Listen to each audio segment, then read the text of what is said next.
अगर कोई contractor PF नहीं देता, इंश्योरेंस पेंशन नहीं देता, इंश्योरेंस देता, तो हम उसके जो प्रिंसिपल एम्प्लॉयर है, स्टेट गवर्नमेंट होगा या प्राइवेट जो एम्प्लॉयर होगा, हम उसको भी नोटिस इशू कर सकते हैं। उसको भी हम नोटिस इशू करते हैं कि भाई आपका ये कंप्लेंट मिली है, आपका ये कॉन्ट्रैक्टर अपने जो वर्कर्स है उनको पीएफ का बेनिफिट नहीं दे रहा है, तो उनके खिलाफ भी कार्रवाई होगी।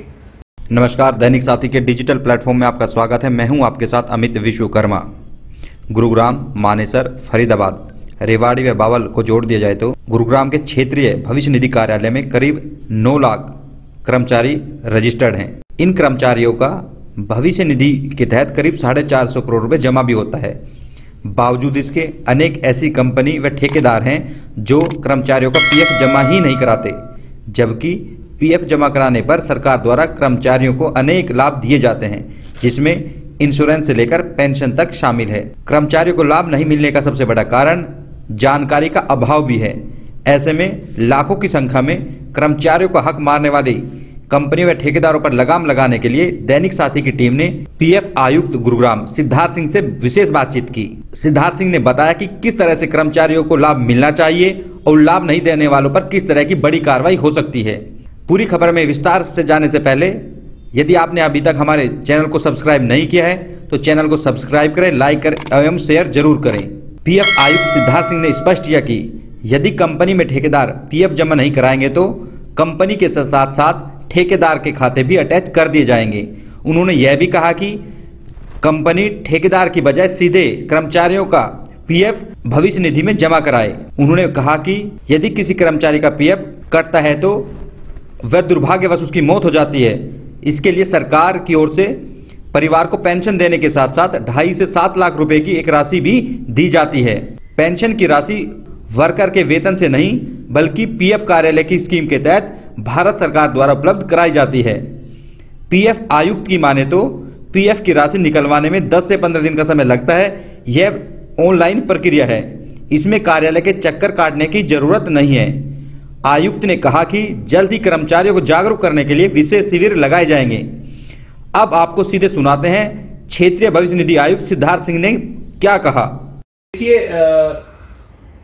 ये बहुत जानना जरूरी है कि पीएफ जो है वो हर संस्था पे लगता है जिसमें 20 से ज्यादा कर्मचारी काम कर रहे हैं।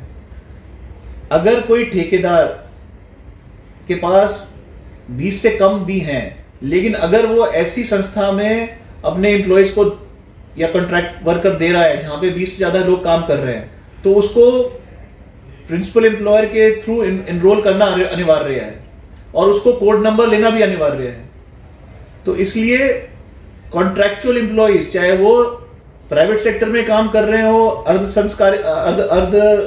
सरकारी संस्था में काम कर रहे हो या सरकारी संस्था में काम कर रहे हैं, उन सब जगह हमारा कानून लागू होता है। और कॉन्ट्रैक्ट से जहां पर भी कोई एम्प्लॉइज एंगेज हुए हैं वहां पे उनको पीएफ, पेंशन और इंश्योरेंस का लाभ जरूर मिलना चाहिए।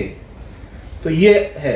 जो नहीं देते उन पर क्या कार्रवाई होती है? अगर कोई कॉन्ट्रैक्टर पीएफ नहीं देता, इंश्योरेंस पेंशन नहीं देता, इंश्योरेंस देता, तो हम उसके जो प्रिंसिपल एम्प्लॉयर है, स्टेट गवर्नमेंट होगा या प्राइवेट जो एम्प्लॉयर होगा, हम उसको भी नोटिस इशू कर सकते हैं। उसको भी हम नोटिस इशू करते हैं कि भाई आपका ये कंप्लेंट मिली है, आपका ये कॉन्ट्रैक्टर अपने जो वर्कर्स है उनको पीएफ का बेनिफिट नहीं दे रहा है, तो उनके खिलाफ भी कार्रवाई होगी। जरूरी पड़ेगा तो हम इंक्वायरी करेंगे, उनके खाते अटैच कर लेंगे। तो ये पूरी, और हम उस स्टेट गवर्नमेंट को भी ये लिखेंगे, प्राइवेट संस्था को भी लिखेंगे कि इनका जो भी पीएफ का पैसा इनको देना है वो हमको डायरेक्टली जमा करें, इनको ना दे पैसा आगे से। तो ये पूरी कार्रवाई हम कॉन्ट्रैक्टर के खिलाफ कर सकते हैं हम। तो इसलिए अगर कोई कॉन्ट्रैक्चुअल एम्प्लॉय भी है, कहीं पर भी काम कर रहा हो, सरकारी संस्था में भी क्यों ना काम कर रहा हो, उसको अगर पीएफ नहीं मिल रहा तो वो हमारे से आके संपर्क जरूर करें, जरूर।